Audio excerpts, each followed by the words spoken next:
Қарлықтар ұйғырлармен одақтасып, шығыс түрік қағанатын құлатты. Бірақ бастапқыда олар ұйғырларға бағынышты болып қалды. Кейін қарлықтар көтеріліс жасап көргенімен жеңіліске ұшырады.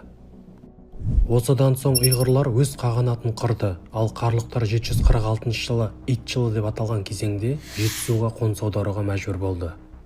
Олар Жетісуға келгенде оғыздардың қарсылығына ұшырады. Бірақ қарлықтар оларды жеңіп, оғыздар Сырдарияның төменгі ағысына қоныс аударуға мәжбүр болды.